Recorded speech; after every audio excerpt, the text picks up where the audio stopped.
Hello ਜੀ, ਸਤਿ ਸ਼੍ਰੀ ਅਕਾਲ ਸਾਰਿਆਂ ਨੂੰ। ਕੀ ਹਾਲ ਆ ਤੁਹਾਡੇ ਸਾਰਿਆਂ ਦੇ? ਅੱਜ ਹੈਗੀ ਆ 10 ਜਨਵਰੀ ਤੇ ਮੈਂ ਹੈਗਾ ਆਪਣੇ ਘਰ। ਤੁਸੀਂ ਲਾਸਟ ਜਿਹੜਾ ਵਲੌਗ ਦੇਖਿਆ ਸੀਗਾ ਉਹ ਸੀਗਾ ਮੇਰਾ ਬਰਥਡੇ ਵਲੌਗ, ਜੋ ਕਿ ਆਪਾਂ ਘਰ ਦੇ ਵਿੱਚ ਹੀ ਮਨਾਇਆ ਸੀਗਾ ਇੱਥੇ।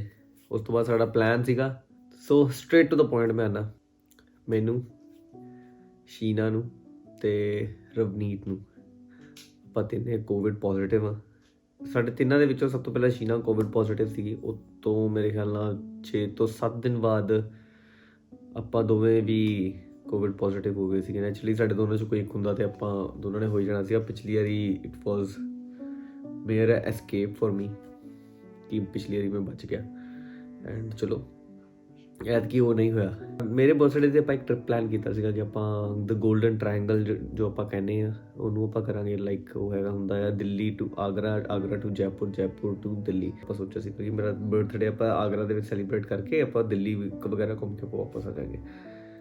ਪ੍ਰੋਪਰ ਵਲੌਗ ਸ਼ੂਟ ਹੋਇਆ ਆ। ਵਲੌਗ ਮੈਂ ਨਹੀਂ ਪਾ ਸਕਿਆ ਕਿਉਂਕਿ 26 ਦਸੰਬਰ ਨੂੰ ਮੈਂ ਵਾਪਸ ਆਇਆ ਐਂਡ ਸੈਟਲ ਡਾਊਨ ਹੁੰਦੇ ਹੁੰਦੇ 3-4 ਦਿਨ ਤੁਹਾਨੂੰ ਪਤਾ ਲੱਗ ਜਾਂਦੇ ਆ। ਐਂਡ ਉਸ ਤੋਂ ਬਾਅਦ ਅਚਾਨਕ ਪਤਾ ਲੱਗਾ ਸ਼ੀਨਾ ਦੀ ਹੈਲਥ ਖਰਾਬ ਹੋ ਰਹੀ ਹੈ ਤੇ ਉਸ ਤੋਂ ਬਾਅਦ ਫਿਰ ਆਪਾਂ ਉਹਦਾ ਟੈਸਟ ਵਗੈਰਾ ਦੇ ਵਿੱਚ ਬਿਜ਼ੀ ਹੋ ਗਏ। ਟੈਸਟ ਵਗੈਰਾ ਕਰਾਇਆ ਤੇ ਸ਼ੀਨਾ ਕੋਵਿਡ ਪੋਜ਼ੀਟਿਵ ਨਿਕਲੀ। ਸਿੰਪਟਮਸ ਮੈਨੂੰ ਲੱਗਦੇ ਪਏ ਸੀਗੇ ਉਹਦੀ ਬੈਕ ਏਕ ਵਗੈਰਾ ਹੁੰਦੀ, ਬੈਕ ਏਕ ਸੀਗੀ ਐਂਡ ਉਹਨੂੰ ਸੋਰ ਥਰੋਟ ਸੀਗਾ। ਤੇ ਇੱਕ ਨਵਾਂ ਸਿੰਪਟਮ ਹੈ ਇਹ ਜਿਹੜਾ ਬੈਕ ਏਕ ਹੈ। ਇੱਕ ਨਵਾਂ ਸਿੰਪਟਮ ਕੀ ਜਿਹੜਾ ਕੋਵਿਡ ਦਾ ਡੈਲਟਾ ਵੇਰੀਐਂਟ ਸੀਗਾ ਓਮਿਕਰੋਨ ਤੋਂ ਅਲੱਗ ਹੈ। ਸੋ ਡੈਲਟਾ ਵੇਰੀਐਂਟ ਦੇ ਵਿੱਚ ਜੋ ਨਾਰਮਲ ਸਿੰਪਟਮਸ ਹੁੰਦੇ ਸੀਗੇ like loss of smell, loss of taste ਹੁੰਦਾ ਸੀਗਾ, ਉਹ ਇਹਦੇ ਵਿੱਚ ਨਹੀਂ ਹੁੰਦਾ, ਓਮਿਕਰੋਨ ਦੇ ਵਿੱਚ ਨਹੀਂ ਹੁੰਦਾ। ਸੋ ਸਾਨੂੰ ਓਮਿਕਰੋਨ ਹੈ। ਮੈਂ ਬੋਲਦਾ ਵਾ ਮੈਨੂੰ ਸਮਝ ਚੜਦਾ ਵਾ। ਸੋ ਆਪਾਂ ਆਏ ਉੱਥੋਂ ਦੀ ਤੇ ਸਾਰਾ ਵਲੌਗ ਵਗੈਰਾ ਸਾਰਾ ਸ਼ਾਰਟ ਸ਼ੂਟ ਕੀਤਾ ਹੋਇਆ ਸੀਗਾ, ਸਭ ਕੁਝ ਰੈਡੀ ਸੀਗਾ ਐਂਡ ਵਲੌਗ ਮੈਂ ਥੋੜ੍ਹਾ ਜਿਹਾ ਬਣਾਇਆ ਵੀ ਹੈ ਬਟ ਮੈਂ ਪਾ ਨਹੀਂ ਸਕਿਆ।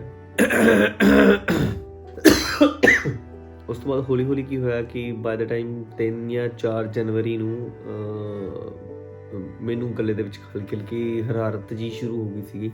ਮੈਂ ਨਹੀਂ ਕਹੂੰਗਾ ਸੋਰ ਥਰੋਟ ਬਟ ਇੱਕ ਹਰਾਰਤ ਜੀ ਸੀਗੀ, ਮਤਲਬ ਇਰੀਟੇਸ਼ਨ ਟਾਈਪ ਸੀਗੀ ਮੈਨੂੰ। ਮੈਂ ਇੱਕ ਕੌਫਸਿਲ ਵਾਲੀ ਗੋਲੀ ਹੁੰਦੀ ਆ, ਕੌਫਸਿਲ ਹੁੰਦੀ, ਮੈਂ ਤੁਸੀਂ ਸਕਰੀਨ 'ਤੇ ਦੇਖ ਪਾਉਂਗਾ, ਮੈਂ ਪਾ ਦੂੰਗਾ। ਕੌਫਸਿਲ ਜਿਹੜੀ ਆ ਉਹ ਅਗਰ ਤੁਸੀਂ ਕਹੋਗੇ ਤੁਹਾਨੂੰ ਸੋਰ ਥਰੋਟ ਦੇ ਵਿੱਚ ਹੈਲਪ ਕਰਦੀ ਹੈ। ਇਹ ਕਿਸੇ ਵੀ ਤਰ੍ਹਾਂ ਦਾ ਪੇਡ ਕੰਟੈਂਟ ਨਹੀਂ ਮੈਂ ਤੁਹਾਨੂੰ ਦੱਸੂਗਾ ਇਸ ਵੀਡੀਓ ਦੇ ਵਿੱਚ। ਕਿਸੇ ਵੀ ਤਰ੍ਹਾਂ ਦਾ ਕੋਈ ਵੀ ਪੇਡ ਕੰਟੈਂਟ ਨਹੀਂ ਹੈਗਾ ਜੋ ਮੈਂ ਤੁਹਾਨੂੰ ਦੱਸੂਗਾ, ਮੈਂ ਜੈਨੂਅਨ ਦੱਸੂਗਾ ਤੁਹਾਨੂੰ। ਕੌਫਸਿਲ ਸੱਚੀ ਬਹੁਤ ਹੀ ਕਾਰਗਰ ਹੈਗੀ ਆ। ਅਗਰ ਤੁਸੀਂ ਉਹਨੂੰ ਖਾਂਦੇ, ਟੌਫੀ ਵਰਗੀ ਹੁੰਦੀ ਹੈ, ਇੰਨੀ ਕੁ ਔਰੰਜੀ ਟੌਫੀ ਹੁੰਦੀ ਆ। ਅਗਰ ਤੁਸੀਂ ਉਹਨੂੰ ਖਾਓਗੇ ਤਾਂ ਸੋਰ ਥਰੋਟ ਤੁਹਾਡਾ ਇਮੀਡੀਏਟਲੀ ਗੈਪ ਹੋ ਜਾਏਗਾ ਬਟ ਉਹ ਨਹੀਂ ਗਿਆ। ਹੌਲੀ ਹੌਲੀ ਕਰਕੇ ਮੈਂ ਰਵਨੀਤ ਨੂੰ ਪੁੱਛਣਾ ਸ਼ੁਰੂ ਕੀਤਾ। ਰਵਨੀਤ ਨੂੰ ਕਾਫੀ ਦਿਨ ਤੋਂ ਕਹਿ ਰਹੀ ਸੀ ਕਿ ਮੇਰੀ ਲੱਤਾਂ ਦਰਦ ਹੋ ਰਹੀਆਂ, ਮੇਰੀ ਪਿੱਠ 'ਚ ਦਰਦ ਹੈ, ਮੇਰੀ ਲੱਤਾਂ ਦਰਦ ਹੋ ਰਹੀਆਂ, ਪਿੱਠ 'ਚ ਦਰਦ ਹੈ। ਮੈਂ ਕਿਹਾ ਸ਼ਾਇਦ ਹੋ ਸਕਦਾ ਠੰਡ ਵਗੈਰਾ ਲੱਗੀ ਹੋਵੇ ਕਿਉਂਕਿ ਆਗਰਾ ਦੇ ਵਿੱਚ ਇੰਨੀ ਠੰਡ ਨਹੀਂ ਸੀਗੀ, ਇੱਥੇ ਠੰਡ ਸੀਗੀ। 5 ਜਾਂ 6 ਤਰੀਕ ਨੂੰ ਮੇਰੀ ਹੈਲਥ ਜ਼ਿਆਦਾ ਖਰਾਬ ਹੋ ਗਈ। ਮੈਨੂੰ ਗਲਾ ਮੇਰਾ ਬਹੁਤ ਜ਼ਿਆਦਾ ਪਕੜਿਆ ਗਿਆ, ਮੇਰਾ ਸਿਰ ਬਹੁਤ ਜ਼ਿਆਦਾ ਦਰਦ ਸੀਗਾ, ਮੈਨੂੰ ਬੈਕ ਏਕ, ਬਹੁਤ ਗੰਦੀ ਬੈਕ ਏਕ ਸੀ ਤੇ ਬੈਠ ਨਹੀਂ ਹੁੰਦਾ ਪਿਆ ਸੀ ਮੇਰੇ ਤੋਂ। ਸੇਮ ਰਵਨੀਤ ਨਾਲ ਵੀ ਸੀਗਾ ਤੇ ਆਪਾਂ ਇੱਕ ਰੈਪਿਡ ਐਂਟੀਜਨ ਟੈਸਟ ਜਿਹੜਾ ਹੁੰਦਾ ਆ, ਹੋਮ ਕਿਟ ਜਿਹੜੀ ਆ ਉਹ ਮਿਲ ਜਾਂਦੀ ਹੈ ਕਿ ਆਪਾਂ ਤੁਸੀਂ ਘਰ ਬੈਠ ਕੇ ਹੀ ਵਿਦਿਨ 15 ਮਿੰਟਸ ਪਤਾ ਲਗਾ ਸਕਦੇ ਹਾਂ ਕਿ ਤੁਹਾਨੂੰ ਕੋਵਿਡ ਹੈ ਜਾਂ ਨਹੀਂ ਹੈ। Just like a pregnancy test ਇੰਨਾ ਕੁ ਹੁੰਦਾ ਉਹ। ਅਤੇ ਉਹਦੇ ਵਿੱਚ ਇੱਕ ਛੋਟਾ ਜਿਹਾ ਇੰਨਾ ਕੁ ਲਿਕੁਇਡ ਹੁੰਦਾ ਆ, ਉਹ ਟੈਸਟ ਟਿਊਬ ਦੇ ਵਿੱਚ ਪਾਉਣਾ ਹੁੰਦਾ ਆ ਐਂਡ ਉਹ ਜਿਹੜੀ ਸਵਾਬ ਨੀਡਲ ਹੁੰਦੀ ਹੈ, ਸਵਾਬ ਜਿਹੜਾ ਹੁੰਦਾ ਉਹ ਤੁਸੀਂ ਨੱਕ ਦੇ ਵਿੱਚ ਪਾ ਕੇ ਅਤੇ ਉਸ ਟੈਸਟ ਟਿਊਬ ਦੇ ਵਿੱਚ ਪਾ ਕੇ ਅਤੇ ਹਿਲਾ ਕੇ ਚੰਗੀ ਤਰ੍ਹਾਂ ਉਹਨੂੰ ਬੰਦ ਕਰਕੇ ਅਤੇ ਉਸ ਕਿੱਟ ਦੇ ਉੱਤੇ 5 ਬੂੰਦਾਂ ਪਾਉਣੀਆਂ ਹੁੰਦੀਆਂ। ਜੇ ਤਾਂ ਉਹ 'ਚ 2 ਲਾਈਨਾਂ ਆ ਗਈਆਂ ਤਾਂ ਪੋਜ਼ੀਟਿਵ ਹੈ, ਅਗਰ ਸਿੰਗਲ ਲਾਈਨ ਆਈ ਤਾਂ ਮਤਲਬ ਨੈਗੇਟਿਵ ਹੈ। ਸੋ ਆਪਾਂ ਉਹ ਟੈਸਟ ਕੀਤਾ, ਪਹਿਲਾਂ ਕੀਤਾ ਆਪਾਂ ਰਵਨੀਤ ਦਾ ਅਤੇ ਰਵਨੀਤ ਦਾ ਉਹਦੇ ਵਿੱਚ ਪੋਜ਼ੀਟਿਵ ਆ ਗਿਆ। ਮੇਰਾ ਕੀਤਾ ਕਰੋ। ਇੱਕ, 2, 3, 4, 5 ਮੇਰਾ ਵੀ ਉਹਦੇ ਵਿੱਚ ਪੋਜ਼ੀਟਿਵ ਆ ਗਿਆ। ਸਾਨੂੰ ਇਮੀਡੀਏਟਲੀ ਟੈਨਸ਼ਨ ਪੈ ਗਈ ਸਹਿਨੂਰ ਦੀ ਕਿ ਆਪਾਂ ਸਹਿਨੂਰ ਨੂੰ ਕਿੱਦਾਂ ਸਾਂਭਾਂਗੇ ਕਿਉਂਕਿ ਪਿਛਲੀ ਵਾਰੀ ਸਿਰਫ ਰਵਨੀਤ ਪੋਜ਼ੀਟਿਵ ਸੀਗੀ ਅਤੇ ਮੈਂ ਨਹੀਂ ਸੀਗਾ ਅਤੇ ਸਹਿਨੂਰ ਨੂੰ ਮੈਂ ਸਾਂਭ ਲਿਆ ਸੀ, ਮੈਂ ਦੇਖ ਲਿਆ ਸੀ ਕਿਉਂਕਿ ਘਰ ਦੇ ਵਿੱਚ ਹੁਣ ਸ਼ੀਨਾ ਵੀ ਬਿਮਾਰ ਹੈ, ਰਵਨੀਤ ਵੀ ਬਿਮਾਰ ਹੈ, ਮੈਂ ਵੀ ਬਿਮਾਰ ਹਾਂ। ਮੰਮਾ ਦਾ ਤੁਹਾਨੂੰ ਸਾਰਿਆਂ ਨੂੰ ਪਤਾ ਹੀ ਹੈ, ਮੰਮਾ ਆਲਰੇਡੀ ਬਿਮਾਰ ਹੈਗੇ, ਮੰਮਾ ਨਹੀਂ ਸਾਂਭ ਸਕਦੇ, ਇੰਨਾ ਜ਼ਿਆਦਾ ਨਹੀਂ ਸਾਂਭ ਸਕਦੇ, ਦੇਖਭਾਲ ਕਰ ਲੈਂਦੇ ਮਾੜੀ ਮੋਟੀ ਉਹਦੀ ਬਟ ਨਹੀਂ, ਜਿੱਦਾਂ ਹੁਣ ਬੱਚੇ ਦੇ ਮਗਰ ਮਗਰ ਭੱਜਣਾ ਪੈਂਦਾ, ਮਾਵਾਂ ਤੁਹਾਨੂੰ ਪਤਾ ਹੀ ਆ ਭੱਜਦੀਆਂ, ਬਟ ਮੰਮਾ ਕੋਲ ਨਹੀਂ ਭੱਜ ਹੁੰਦਾ ਕਿਉਂਕਿ ਇੱਕ ਆਰਥਰਾਈਟਿਸ ਪੇਸ਼ੈਂਟ ਹੋਣ ਦੇ ਕਾਰਨ ਉਹਨਾਂ ਕੋਲ ਨਹੀਂ ਭੱਜ ਹੁੰਦਾ। ਸੋ ਉਹ ਵੀ ਸਾਨੂੰ ਲੱਗਦਾ ਹੈ। ਸੋ ਆਪਾਂ ਕੀ ਆ, ਸਹਿਨੂਰ ਨੂੰ ਆਪਾਂ ਰੋਜ਼ ਉਹਨੂੰ ਨਾਨੀ ਦੇ ਘਰ ਭੇਜ ਦਿੰਦੇ ਹਾਂ। ਹਜੇ ਵੀ ਇਹ ਸਮਝ ਨਹੀਂ ਆਉਂਦਾ ਪਿਆ ਕਿ ਵੀ ਚਲੋ ਆਪਾਂ ਤਾਂ ਠੀਕ ਹੋ ਜਾਣਾ, ਕਿਉਂਕਿ ਇਸ ਟਾਈਮ ਹੁਣ 10 ਤਰੀਕ ਹੋ ਗਈ ਹੈ ਐਂਡ ਮੇਰੇ ਸਿੰਪਟਮ ਹੌਲੀ ਹੌਲੀ ਕਰਕੇ ਗਾਇਬ ਹੋ ਚੁੱਕੇ ਆ ਬਿਲਕੁਲ। ਮੈਨੂੰ ਹਜੇ ਤੁਰਦੇ ਫਿਰਦੇ ਦੇ ਵਿੱਚ ਸਾਹ ਜ਼ਰੂਰ ਚੜ੍ਹਦਾ ਆ, ਬਟ ਹੁਣ ਮੇਰੇ ਸਿੰਪਟਮਸ ਵੀ ਗੈਪ ਹੋ ਚੁੱਕੇ, ਬਿਲਕੁਲ ਗੈਪ ਹੋ ਚੁੱਕੇ। ਸਿੰਪਟਮ ਤੁਹਾਡੇ ਬਾਅਦ ਸ਼ੁਰੂ ਹੁੰਦੇ ਆ, ਪਰ 2 ਦਿਨ ਪਹਿਲਾਂ ਹੀ ਉਹ ਕੋਵਿਡ ਜਿਹੜਾ ਉਹ ਤੁਹਾਡੇ ਅੰਦਰ ਆ ਚੁੱਕਾ ਹੁੰਦਾ ਹੈ। ਸੋ ਉਦੋਂ ਤੋਂ ਹੀ ਤੁਸੀਂ ਉਹ ਫੈਲਾਉਣਾ ਸ਼ੁਰੂ ਕਰ ਦਿੰਦੇ ਆ, ਕਿਉਂਕਿ ਜ਼ਰੂਰੀ ਨਹੀਂ ਆ ਕਿ ਕਿਤੇ ਆਪਾਂ ਘੁੰਮਣ ਜਾ ਰਹੇ ਹਾਂ ਉੱਥੇ ਹੀ ਮਿਲਿਆ ਸਾਨੂੰ ਇੱਦਾਂ ਲੱਗਦਾ ਕਿ ਜਿਹੜੇ ਸਾਡੇ ਬੰਦੇ ਆ ਉਹਨਾਂ ਨੂੰ ਥੋੜ੍ਹੀ ਹੈਗਾ ਕੋਵਿਡ, ਤੇ ਆਪਾਂ ਮਿਲਦੇ ਆ ਸਾਰਿਆਂ ਨੂੰ, ਹੈ ਨਾ। ਆਪਣੇ ਬੰਦਿਆਂ ਦੇ ਵਿੱਚ ਬੈਠੇ ਹੋਏ ਹੀ ਇਹ ਚੀਜ਼ ਹੋ ਜਾਂਦੀ ਹੈ ਕਿਉਂਕਿ ਜਦੋਂ ਆਪਾਂ ਕਿਸੇ ਆਪਣੇ ਬੰਦੇ ਨੂੰ ਮਿਲਣ ਜਾਂਦੇ ਨਾ, ਉਦੋਂ ਆਪਾਂ ਮਾਸਕ ਉਤਾਰ ਦਿੰਦੇ ਹਾਂ, ਹੈ ਨਾ। ਤੇ ਇਹੀ ਜੇ ਕੋਈ ਹੋਰ ਬਾਹਰੋਂ ਆ ਜਾਂਦਾ ਤੁਹਾਡੇ ਸਾਹਮਣੇ, ਆਪਾਂ ਫਟਾਫਟ ਮਾਸਕ ਲਗਾ ਲੈਂਦੇ ਕਿ ਇਹ ਪਤਾ ਨਹੀਂ ਕਿੱਥੋਂ ਆਇਆ ਹੋਣਾ, ਹੈ ਨਾ। ਸੋ ਜ਼ਰੂਰੀ ਨਹੀਂਗਾ ਕਿ ਬਾਹਰਲੇ ਬੰਦੇ ਤੋਂ ਹੀ ਸਾਨੂੰ ਕੋਵਿਡ ਹੋਵੇ। ਸਾਡੇ ਆਪਣੇ ਵੀ, ਅਗਰ ਆਪਾਂ ਕਿਤੇ ਜਾਂਦੇ ਹਾਂ ਕਿਸੇ ਦੇ ਵੀ ਘਰ, ਆਪਣੇ ਕਿਸੇ ਦੇ ਵੀ ਘਰ, ਤੇ ਉੱਥੇ ਵੀ ਆਪਾਂ ਨੂੰ ਮਾਸਕ ਲਗਾਉਣਾ ਹੀ ਚਾਹੀਦਾ ਹੈ। ਹੁਣ ਇਹ ਟਾਈਮ ਆ ਗਿਆ ਕਿ ਘਰਾਂ ਦੇ ਵਿੱਚ ਵੀ ਮਾਸਕ ਲਗਾ ਕੇ ਘੁੰਮਣਾ ਪੈਣਾ, ਕੋਈ ਪਤਾ ਨਹੀਂ ਕੌਣ ਕਿਹਨੂੰ ਮਿਲ ਕੇ ਆਇਆ, ਕਿੱਦਾਂ ਕੀ ਹੋ ਰਿਹਾ। ਮੈਨੂੰ ਹੁਣ ਕੁਝ ਨਹੀਂ ਹੈਗਾ ਐਸਾ ਖਾਸ। ਰਵਨੀਤ ਨੂੰ ਹਜੇ ਫਿਰ ਵੀ ਚੈਸਟ ਪੇਨ ਵਿੱਚ ਹੋ ਜਾਂਦੀ ਹੈ। ਆਪਾਂ ਦੋਨੇ ਸੇਮ ਕਮਰੇ ਦੇ ਵਿੱਚ ਹੈਗੇ ਅਤੇ ਸੇਮ ਰੂਮ ਦੇ ਵਿੱਚ ਆ। ਉਹ ਮੇਰਾ ਧਿਆਨ ਰੱਖਦੀ ਵੀ ਮੈਂ ਉਹਦਾ ਧਿਆਨ ਰੱਖਦਾ।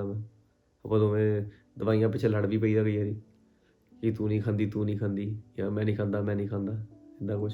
ਅਤੇ ਜਦੋਂ ਸਾਰਾ ਕੁਝ ਸਹੀ ਹੋਣ ਲੱਗਦਾ, ਚੀਜ਼ਾਂ ਸਾਰੇ ਲਾਈਟਲੀ ਲੈਣ ਲੱਗਦੇ ਆ, ਅਤੇ ਉਦੋਂ ਫਿਰ ਕੋਵਿਡ ਆ ਜਾਂਦਾ ਆ ਇੱਕ ਨਵਾਂ ਰੂਪ ਲੈ ਕੇ ਆਪਣਾ। ਪਿਛਲੀ ਵਾਰੀ ਤਾਂ ਖੈਰ ਚਲੋ ਔਖਾ ਸੀਗਾ ਹੀ, ਮੈਂ ਬਿਲਕੁਲ ਹੀ ਇਕੱਲੀ ਸੀ। ਹੁਣ ਆਪਾਂ ਦੋਨੋਂ ਹੈਗੇ ਆ, ਅਤੇ ਹੁਣ ਸਾਨੂੰ ਦੋਨਾਂ ਨੂੰ ਮਿਲ ਕੇ ਸਿਰਫ ਸਹਿਨੂਰ ਦੀ ਟੈਨਸ਼ਨ ਹੁੰਦੀ ਆ ਕਿ ਉਹਨੂੰ ਕੁਝ ਨਾ ਹੋਵੇ। ਸੋ ਆਪਾਂ ਹੀ ਸੋਚਿਆ ਕਿ ਉਹਨੂੰ ਸਾਰਾ ਦਿਨ ਨਾਨੀ ਕੋਲ ਹੀ ਰੱਖੋ। ਅਤੇ ਸਹਿਨੂਰ ਜਦੋਂ ਵਾਪਸ ਘਰ ਆਉਂਦੀ ਹੈ ਅਤੇ ਸਾਡੇ ਰੂਮ 'ਚ ਅਚਾਨਕ ਆ ਵੀ ਜਾਂਦੀ ਕਈ ਵਾਰੀ, ਨਹੀਂ ਮੰਮਾ ਨੂੰ ਥੱਲੇ ਕਦੀ ਨਹੀਂ ਪਤਾ ਲੱਗਦਾ, ਅਤੇ ਉੱਪਰ ਆ ਜਾਂਦੀ ਉਹ। ਅਤੇ ਫਿਰ ਸਾਨੂੰ ਇਮੀਡੀਏਟਲੀ ਆਪਣੇ ਹੱਥ ਸੈਨੀਟਾਈਜ਼ ਕਰਕੇ ਮਾਸਕ ਵਗੈਰਾ ਮੈਂ ਇੱਥੇ ਹਮੇਸ਼ਾ ਟੰਗੀ ਰੱਖਦਾ, ਕਿਉਂਕਿ ਮੈਨੂੰ ਨਹੀਂ ਪਤਾ ਬੱਚੇ ਨੇ ਕਦੋਂ ਆਉਣਾ, ਤਾਂ ਮੈਂ ਇਮੀਡੀਏਟਲੀ ਮਾਸਕ ਇੱਦਾਂ ਲਗਾ ਲੈਂਦਾ ਹਾਂ। ਹੱਥ ਚੰਗੀ ਤਰ੍ਹਾਂ ਧੋ ਕੇ ਕਲੀਨ ਕਰਕੇ ਫਿਰ ਮੈਂ ਸਹਿਨੂਰ ਨੂੰ ਚੱਕਦਾ ਹਾਂ। ਉਸ ਤੋਂ ਬਾਅਦ ਐਂ ਹੀ ਫੜ ਕੇ ਉਹਨੂੰ ਵਾਪਸ ਮੰਮਾ ਕੋਲ ਛੱਡ ਕੇ। ਅਸੀਂ ਹਲੇ ਜਿੱਦਾਂ ਯੰਗ ਜਨਰੇਸ਼ਨ ਦੇ ਵਿੱਚ ਆਉਂਦੇ ਹਾਂ, ਉੱਪਰੋਂ ਸਾਨੂੰ 2 ਇੰਜੈਕਸ਼ਨ ਵੀ ਲੱਗੇ ਹੋਏ ਆ, ਅਤੇ ਇੰਨਾ ਰਿਸਕ ਨਹੀਂ ਹੈਗਾ, ਬਟ ਪੇਰੈਂਟਸ ਲਈ ਸਾਡੇ ਲਈ ਹੈਗਾ ਆ। ਅਤੇ ਚਾਹੇ ਉਹ ਪਾਪਾ ਕਹਿੰਦੇ ਆ ਸਾਨੂੰ ਇੱਦਾਂ ਕਿ ਮੰਨੀ ਦਾ ਹੀ ਨਹੀਂ ਹੁੰਦਾ ਕਿ ਇਹ ਹੈਗਾ ਆ, ਪਰ ਨਹੀਂ, ਇਹ ਚੀਜ਼ ਉਹ ਨਹੀਂ ਆ ਕਿ ਆਪਾਂ ਨਾ ਮੰਨ ਕੇ ਤੇ ਸ਼ੇਰ ਬਣ ਜਾਵਾਂਗੇ। ਅਗਰ ਪਿਛਲੀ ਵਾਰ ਜਦੋਂ ਮੈਨੂੰ ਹੋਇਆ ਸੀਗਾ, ਅਤੇ ਅਗਰ ਉਦੋਂ ਆਪਾਂ ਚੈੱਕ ਨਾ ਕਰਾਉਂਦੇ, ਮੈਂ ਹੀ ਸਮਝਦੀ ਰਹਿੰਦੀ ਕਿ ਨੋਰਮਲ ਹੀ ਆ, ਅਤੇ ਉਹ ਚੀਜ਼ ਵੱਧ ਜਾਣੀ ਸੀ। ਕਦੋਂ ਵਧਣੀ ਸੀ, ਕਦੋਂ ਕੀ ਹੋਣਾ ਸੀ, ਫਿਰ ਪਤਾ ਵੀ ਨਹੀਂ ਸੀ ਲੱਗਣਾ। ਮੈਂ ਹੋਣਾ ਹੀ ਨਹੀਂ ਸੀਗਾ ਹੁਣ। ਅਤੇ ਹੁਣ ਫਿਰ ਜਦੋਂ ਸ਼ੀਨਾ ਨੂੰ ਵੀ ਹੋਇਆ ਸੀਗਾ, ਉਦੋਂ ਵੀ ਇਹਨਾਂ ਨੇ ਜ਼ਬਰਦਸਤੀ ਕਹਿ ਕੇ ਟੈਸਟ ਕਰਵਾ ਲਿਆ। ਉਦੋਂ ਵੀ ਪਾਪਾ ਕਹਿ ਰਹੇ ਸੀ ਕਿ ਕੁਛ ਨਹੀਂ ਹੈ। ਆਪਣਾ ਤਾਂ ਕੋਈ ਚੱਕਰ ਨਹੀਂ ਹੈਗਾ ਮੈਨੂੰ ਪਤਾ ਆ ਕਿ ਆਪਾਂ ਰਿਕਵਰ ਕਰ ਦੇਣਾ, ਮੈਨੂੰ ਕੋਈ ਚੱਕਰ ਨਹੀਂ ਹੈਗਾ। ਬਟ ਕਿਉਂਕਿ ਇੱਕ ਤਾਂ ਆਪਾਂ ਵੈਕਸੀਨੇਟਡ ਵੀ ਹੈਗੇ ਹਾਂ, ਉਹਦਾ ਵੀ ਇੱਕ ਕਾਰਨ ਹੈ ਕਿ ਸਾਨੂੰ ਕੋਈ ਇੰਨੀ ਸੀਵੀਅਰ ਡਿਜ਼ੀਜ਼ ਨਹੀਂ ਹੋਏਗੀ। ਮੈਨੂੰ ਟੈਨਸ਼ਨ ਹੈਗੀ ਹੈ ਪਾਪਾ ਦੀ ਜਾਂ ਮੰਮਾ ਦੀ। ਮੰਮਾ ਨੂੰ ਤਾਂ ਆਲਰੇਡੀ ਇੱਕ ਆਟੋ ਇਮਿਊਨ ਡਿਜ਼ੀਜ਼ ਆ। ਆਟੋ ਇਮਿਊਨ ਡਿਜ਼ੀਜ਼ ਅਗਰ ਤੁਹਾਨੂੰ ਨਹੀਂ ਪਤਾ ਕੀ ਹੁੰਦੀ, ਆਟੋ ਇਮਿਊਨ ਡਿਜ਼ੀਜ਼ ਇਹ ਹੁੰਦੀ ਹੈ ਜਿਹਦੇ ਵਿੱਚ ਸਾਡਾ ਇਮਿਊਨ ਸਿਸਟਮ, ਮਤਲਬ ਸਾਡੇ ਸਰੀਰ ਦੀ ਲੜਨ ਦੀ ਸ਼ਕਤੀ ਆਪਣੇ ਹੀ ਸਰੀਰ ਦੇ ਉੱਤੇ ਅਟੈਕ ਕਰ ਦਿੰਦੀ ਹੈ, ਉਹਨੂੰ ਕਹਿੰਦੇ ਆਟੋ ਇਮਿਊਨ ਡਿਜ਼ੀਜ਼। ਅਤੇ ਮੰਮਾ ਨੂੰ ਇੱਕ ਆਲਰੇਡੀ ਇੱਕ ਆਟੋ ਇਮਿਊਨ ਡਿਜ਼ੀਜ਼ ਹੈਗੀ ਹੈ, ਜਿਹਨੂੰ ਆਪਾਂ ਰਿਊਮੇਟੋਇਡ ਅਰਥਰਾਈਟਿਸ ਕਹਿੰਦੇ ਹਾਂ। ਬਟ ਮੈਨੂੰ ਹੈਗਾ ਬੱਚੇ ਦਾ, ਕਿਉਂਕਿ ਸਾਰੇ ਤਾਂ ਦੱਸ ਦੂਗੇ ਆਪਣੇ ਸਿੰਪਟਮਸ ਕੀ ਹੈਗੇ ਆ ਕੀ ਨਹੀਂ ਹੈਗੇ। ਬੱਚਾ ਆਪਣੇ ਸਿੰਪਟਮਸ ਨਹੀਂ ਦੱਸ ਸਕਦਾ। ਉਹਦਾ ਸਾਨੂੰ ਉਹਦੀ ਆਵਾਜ਼ ਸੁਣ ਕੇ ਜਾਂ ਉਹਦੇ ਐਕਸ਼ਨਸ ਜਾਂ ਉਹਦੀ ਬੋਡੀ ਚੈੱਕਅਪ ਦੇਖ ਕੇ ਸਾਨੂੰ ਆਈਡੀਆ ਲਗਾਉਣਾ ਪੈਂਦਾ ਕਿ ਇਹਨੂੰ ਕੋਈ ਸਿੰਪਟਮ ਹੈ, ਇਹਨੂੰ ਕੁਛ ਦਿੱਕਤ ਪਰੇਸ਼ਾਨੀ ਹੈ। ਅਤੇ ਬਾਏ ਗੋਡ ਗ੍ਰੇਸ ਹਜੇ ਤੱਕ ਵਾਹਿਗੁਰੂ ਨੇ ਮਿਹਰ ਕੀਤੀ ਹੋਈ ਹੈ, ਹਜੇ ਤੱਕ ਐਸਾ ਕੋਈ ਵੀ ਮੈਨੂੰ ਸਿੰਪਟਮ ਨਜ਼ਰ ਨਹੀਂ ਆਇਆ। ਬਾਕੀ ਇਹ ਹੈ ਕਿ ਬੱਚਿਆਂ ਦਾ ਇਮਿਊਨ ਸਿਸਟਮ ਬਹੁਤ ਜ਼ਿਆਦਾ ਵਧੀਆ ਹੁੰਦਾ, ਸਾਡੇ ਨਾਲੋਂ ਤਾਂ ਬਹੁਤ ਜ਼ਿਆਦਾ ਵਧੀਆ ਹੁੰਦਾ।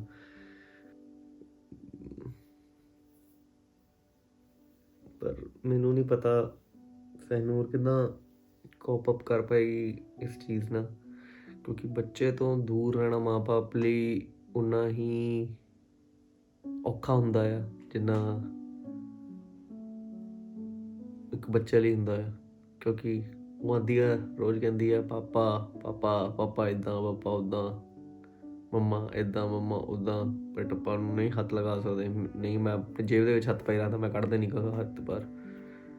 ਤੇ ਹੁਣ ਬਸ ਇਹ ਆ ਕਿ ਜਲਦੀ ਠੀਕ ਹੋ ਜਾਈਏ ਤਾਂ ਕਿ ਆਪਾਂ ਆਪਣੇ ਬੱਚੇ ਕੋ ਦੁਬਾਰਾ ਉੱਦਾਂ ਹੀ ਮਿਲ ਸਕੀਏ ਤੇ ਉਹਦਾ ਧਿਆਨ ਰੱਖ ਸਕੀਏ, ਉਹਨੂੰ ਕੁਛ ਨਾ ਹੋਵੇ। ਆਪਾਂ ਠੀਕ ਹੋ ਜਾਵਾਂਗੇ, ਬਸ ਉਹਨੂੰ ਕੁਛ ਨਾ ਹੋਵੇ ਤੇ ਨਾ ਹੀ ਸਾਡੇ ਮੰਮਾ ਪਾਪਾ ਨੂੰ ਕੁਛ ਹੋਵੇ। ਇਹ ਸਾਡੇ ਲਈ ਜ਼ਿਆਦਾ ਜ਼ਰੂਰੀ ਆ। ਡਿਜ਼ੀਜ਼ ਦੁਬਾਰਾ ਆ ਚੁੱਕੀ ਹੈ, ਮਾਸਕ ਆਪਣੇ ਪਾ ਕੇ ਰੱਖੋ। ਅਗਰ ਤੁਹਾਨੂੰ ਛੋਟੇ ਤੋਂ ਛੋਟਾ ਵੀ ਅਗਰ ਸਿੰਪਟਮ ਲੱਗ ਰਿਹਾ ਆ, ਹੋ ਸਕਦਾ ਉਹ ਫਲੂ ਹੋਵੇ, ਮੈਂ ਨਹੀਂ ਕਹਿੰਦਾ ਕਿ ਕੋਵਿਡ ਹੀ ਹੈਗਾ, ਹੋ ਸਕਦਾ ਉਹ ਫਲੂ ਹੋਵੇ, ਮਤਲਬ ਜਿਹਨੂੰ ਆਪਾਂ ਨੋਰਮਲ ਵਾਇਰਲ ਕਹਿੰਦੇ ਆ, ਵਾਇਰਲ ਫੀਵਰ ਕਹਿੰਦੇ, ਜਾਂ ਫਿਰ ਕਾਮਨ ਕੋਲਡ ਹੋਵੇ। ਤੇ ਬਟ ਆਪਣੇ ਸਿੰਪਟਮਸ ਨੂੰ ਲਗਾਤਾਰ ਚੈੱਕ ਕਰਦੇ ਰਹੋ, ਕਿਉਂਕਿ ਅਗਰ ਤੁਹਾਨੂੰ ਸੋਰ ਥਰੋਟ ਹੈਗਾ ਆ, ਬੈਕ ਏਕ ਹੈਗੀ ਆ, ਤੇ ਉਹ ਇੱਕ ਸਾਈਨ ਹੋ ਸਕਦਾ ਆ, ਉਹ ਇੱਕ ਸਾਈਨ ਬਣ ਸਕਦਾ ਆ। ਜਿੰਨਾ ਜਲਦੀ ਤੁਸੀਂ ਇਹਨੂੰ ਫੜ ਲਓਗੇ ਉਨਾ ਜ਼ਿਆਦਾ ਵਧੀਆ ਆ। ਸਾਰੇ ਜਣੇ ਕਹਿੰਦੇ ਵੀ ਕਿ ਓਮਿਕਰੋਨ ਜਿਹੜਾ ਹੈਗਾ ਉਹ ਡੈਲਟਾ ਜਿੰਨਾ ਖਤਰਨਾਕ ਨਹੀਂ ਹੈਗਾ। ਇਹ ਸਹੀ ਗੱਲ ਆ, ਉਹ ਡੈਲਟਾ ਜਿੰਨਾ ਖਤਰਨਾਕ ਨਹੀਂ ਹੈਗਾ, ਉਹ ਵੀ ਇੱਕ ਸੀਵੀਅਰ ਸਿੰਪਟਮ ਬਣ ਸਕਦਾ ਆ। ਸੋ ਤੁਸੀਂ ਇਹਨੂੰ ਲਾਈਟਲੀ ਨਾ ਲਿਓ। ਪਲੀਜ਼ ਮਾਸਕ ਪਾਓ। ਜਿਨ੍ਹਾਂ ਨੇ ਵੈਕਸੀਨਾਂ ਨਹੀਂ ਲਗਵਾਈਆਂ, ਪਲੀਜ਼ ਵੈਕਸੀਨਸ ਲਗਵਾਓ। ਜਿਨ੍ਹਾਂ ਨੇ ਇੱਕ ਵੈਕਸੀਨ ਲਗਵਾ ਲਈ ਆ, ਜਿੰਨੀ ਜਲਦੀ ਹੋ ਸਕੇ ਆਪਣੀ ਸੈਕਿੰਡ ਡੋਜ਼ ਕੰਪਲੀਟ ਕਰੋ, ਆਪਣਾ ਵੈਕਸੀਨੇਸ਼ਨ ਸ਼ਡਿਊਲ ਪੂਰਾ ਕਰੋ। ਹੁਣ ਤਾਂ ਦੂਸਰੀ ਵੀ ਆ ਗਈ ਆ, ਕੀ ਕਹਿੰਦੇ ਆ, ਬੂਸਟਰ ਡੋਜ਼ ਵੀ ਸ਼ੁਰੂ ਹੋ ਗਈ ਹੈ ਇੰਡੀਆ ਦੇ ਵਿੱਚ। ਤੇ ਆਪਣਾ ਧਿਆਨ ਹੀ ਰੱਖੋ। ਆਪ ਦਾ ਧਿਆਨ ਰੱਖੋ ਯਾਰ, ਮਤਲਬ ਬਹੁਤ ਜ਼ਰੂਰੀ ਆ, ਔਖਾ ਟਾਈਮ ਹੈ। ਕਿਉਂਕਿ ਇਹ ਇੱਦਾਂ ਦਾ ਟਾਈਮ ਰੱਬ ਕਿਸੇ ਨੂੰ ਵੀ ਨਾ ਦਿਖਾਏ। ਅਗਰ ਆਪਾਂ ਆਪਣਾ ਧਿਆਨ ਰੱਖਾਂਗੇ ਤਾਂ ਹੀ ਇਹ ਕੋਵਿਡ ਜਲਦੀ ਜਾਏਗਾ। ਟਰੈਵਲ ਨਾ ਕਰੋ ਇਹ ਟਾਈਮਾਂ ਦੇ ਵਿੱਚ। ਮੈਂ ਤਾਂ ਇਹ ਰਿਕਮੈਂਡ ਕਰੂੰਗਾ, ਟਰੈਵਲ ਨਾ ਕਰੋ। ਤੇ ਕੋਸ਼ਿਸ਼ ਕਰੀਏ ਹੁਣ ਕਿ ਸਾਰੇ ਆਪਣਾ ਆਪਣਾ ਧਿਆਨ ਰੱਖੀਏ ਤੇ ਆਪਾਂ ਵੀ ਜਲਦੀ ਠੀਕ ਹੋ ਜਾਈਏ। ਸਾਡੇ ਲਈ ਥੋੜ੍ਹੀਆਂ ਦੁਆਵਾਂ ਦੇ ਦਿਓ ਤਾਂ ਕਿ ਆਪਾਂ ਵੀ ਠੀਕ ਹੋ ਜਾਈਏ। ਇੰਡੀਆ ਦੇ ਵਿੱਚ 1,71,000 ਕੇਸ ਆ ਗਿਆ ਹੋਇਆ। ਆਲਦੋ ਹਸਪੀਟਲਾਈਜੇਸ਼ਨਸ ਘੱਟ ਆ, ਡੈਥਸ ਘੱਟ ਆ, ਬਟ ਇਹਦਾ ਮਤਲਬ ਇਹ ਨਹੀਂ ਹੈਗਾ ਕਿ ਤੁਸੀਂ ਅਲਗੈਨੀਆਂ ਕਰੋਗੇ। ਇਹ ਵਾਇਰਸ ਇੱਦਾਂ ਇੱਕਦਮ ਖਤਮ ਨਹੀਂ ਹੋਏਗਾ, ਇਹਦੇ ਨਾਲ ਸਾਨੂੰ ਜੀਣਾ ਪੈਣਾ ਆ। ਕੋਵਿਡ ਬਹੁਤ ਨਵਾਂ ਆ ਸਾਡੇ ਲਈ, ਸਾਨੂੰ ਹਜੇ ਵੀ ਇਹਦੇ ਅਕੋਰਡਿੰਗਲੀ ਸਾਨੂੰ ਪੂਰਾ ਡਾਟਾ ਨਹੀਂ ਪਤਾ। 2 ਸਾਲ ਹੀ ਹੋਏ ਆ ਬਿਮਾਰੀ ਨੂੰ, 2 ਸਾਲ ਕੁਛ ਨਹੀਂ ਹੁੰਦੇ ਇੱਕ ਬਿਮਾਰੀ ਲਈ। ਆਪਦਾ ਧਿਆਨ ਰੱਖੋ, ਆਪਣੇ ਨਾਲ ਦਾ ਧਿਆਨ ਰੱਖੋ, ਕਿਉਂਕਿ ਤੁਸੀਂ ਅਗਰ ਆਪਣਾ ਧਿਆਨ ਰੱਖੋਗੇ, ਬਾਹਰ ਘੱਟ ਜਾਓਗੇ, ਜਿੰਨਾ ਨੈਸੈਸਰੀ ਹੋਊਗਾ ਉਨਾ ਜਾਓਗੇ। ਕੰਮ ਕਾਰ ਵੀ ਜ਼ਰੂਰੀ ਹੈ, ਮੈਂ ਇਹ ਨਹੀਂ ਕਹਿ ਰਿਹਾ ਕਿ ਬਿਲਕੁਲ ਨਾ ਜਾਓ। ਜਿਨ੍ਹਾਂ ਨੇ ਕੰਮ ਕਰਨਾ ਉਹਨਾਂ ਨੂੰ ਜਾਣਾ ਹੀ ਪੈਣਾ ਹੈ। ਬਾਰ-ਬਾਰ ਅਗਰ ਜੇ ਤੁਹਾਨੂੰ ਬਾਹਰ ਜਾਣਾ ਪੈ ਰਿਹਾ ਹੈ, ਪੂਰੀ ਇਹਤਿਆਤ ਵਰਤੋ, ਹੱਥ ਸੈਨੀਟਾਈਜ਼ ਕਰੋ, ਵਾਸ਼ ਰੈਗੂਲਰਲੀ। ਜਿੱਦਾਂ ਮਰਜ਼ੀ ਰੱਖੋ ਆਪਣਾ ਧਿਆਨ, ਕਿਉਂਕਿ ਆਪਣਾ ਧਿਆਨ ਰੱਖੋਗੇ ਤਾਂ ਤੁਸੀਂ ਆਪਣੇ ਘਰਦਿਆਂ ਦਾ ਵੀ ਧਿਆਨ ਰੱਖ ਪਾਓਗੇ। Thank you so much.